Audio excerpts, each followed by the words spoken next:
మన ప్రభును ప్రియరక్షకుడైన యేసుక్రీస్తు నామములో మీ అందరికీ శుభాభివందనాలు తెలియజేస్తూ ఉన్నాను.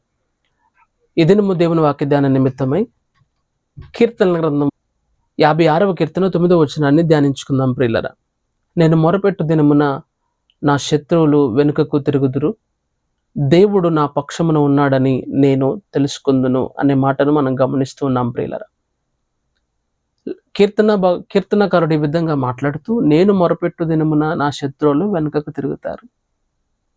మొరపెట్టడం అంటే దేవునికి పదే పదే ఒకటికి నాలుగు సార్లు ఒక విషయాన్ని గురించి మొరపెట్టడం, ప్రార్థన చేయడాన్ని మొర అని అంటారు. అందుకనే కీర్తనకారుడు మాట్లాడుతూ, నేను మొరపెట్టు దినమున, వాక్యం వింటున్న ప్రియ సహోదరుడా, ప్రియ సహోదరి, దేవునికి మొరపెడుతూ ఉన్నావా? మనుషులకు మొరపెడుతూ ఉన్నావా? కొన్ని సందర్భాల్లో మనుషులకు పదే మనల్ని గురించో, మన యొక్క అవసరతల గురించో పదే సెలవిస్తూ ఉంటాం, పదే మాట్లాడుతూ ఉంటాం, పదే తెలియచేస్తూ ఉంటాం. మనుషులకు చెప్పడం కన్నా దేవునికి చెప్పడం ఎన్నో రెట్లు మంచిది, మేలైనది, శ్రేష్టమైనది కూడా. ఎందుకంటే లేఖనం సెలవిస్తుంది, నేను మొరపెట్టు దినమున ఎవరికి భయము అంటే నా శత్రువులకు భయం. రెండవదిగా దేవుడు నా పక్షాన ఉన్నాడని నేను తెలుసుకుంటాను. ఆయన అందరి ప్రార్థన ఆలకించేవాడు. అందరి ప్రార్థన అంటే దెయ్యాల ప్రార్థన కూడా ఆయన ఆలకిస్తాడు. దెయ్యాలు అడిగింది కూడా ఆయన అనుగ్రహిస్తాడు. దెయ్యాలు సైతం ఆయనకి ప్రార్థన చేయాలి.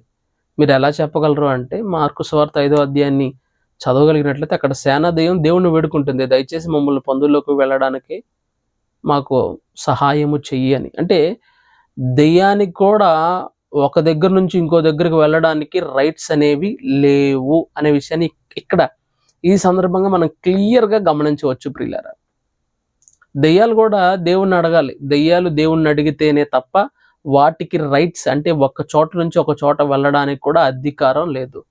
ఆయన సర్వాధికారము కలిగిన వాడు. దెయ్యాలు మొరపెట్టినప్పుడు ఆ యొక్క లేఖన భాగంలో ఆ విధంగానే సేనా దెయ్యాలు పందుల్లోకి వెళ్ళినప్పుడు పందులు సముద్రంలోకి వెళ్ళి చనిపోయినట్లుగా మనం గమనిస్తూ ఉన్నాం. అయితే ఈ మనకున్న లేఖన ధ్యానాంశాన్ని కనుక చూడగలిగి, నేను మొరపెట్టు దినమున, మన జీవితాల్లో మనం మొరపెట్టం, దెయ్యాలు మొరపెట్టి పొందుకుంటున్నాయి. మనం మొరపెట్టడం లేదు, మనం దేవుణ్ణి అడగడం లేదు, మనం దేవునికి ప్రార్థన చేయడం లేదు. కాబట్టి వాక్యం వింటున్న నీ జీవితంలో అనేక శ్రమల గుండా, శత్రువుల యొక్క పన్నాగల గుండా వెళుతున్నట్లయితే, ఒకలాంటి పద్మవ్యూహంలో నీవు ఉన్నట్లయితే మొరపెట్టు ప్రభుకు, నీ శత్రువులు వెనుకకు తిరుగుతారు అని లేఖనం సెలవిస్తుంది. అంత మాత్రమే కాదు కానీ ప్రియులారా, నా దేవుడు నా పక్షమున ఉన్నాడు అని నేను తెలుసుకుందును అనే విషయాన్ని లేఖనంలో గమనిస్తున్నా. భక్తుడైన దావీదు జీవితంలో ఎన్నో శత్రువులు తనను వెంబడిస్తున్నప్పుడు, తనను పరిగెట్టిస్తున్నప్పుడు దేవునికి మొరపెట్టాడు, విడుదల పొందుకున్నాడు, శత్రువులు వెనుకకు తగ్గారు.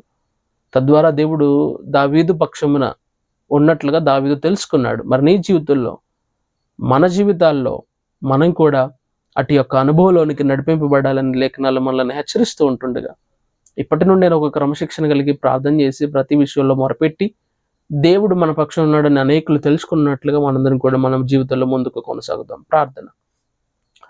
పరిశుద్ధ ఆత్మదేవానికి వందనాలు, స్తోత్రాలు తండ్రి. అందరూ మా ప్రియులు నీ మాటలు యందు విశ్వాసంతో వింటూ ఆలకిస్తూ వాటి చొప్పున బ్రతుకుతూ ఉన్నారు.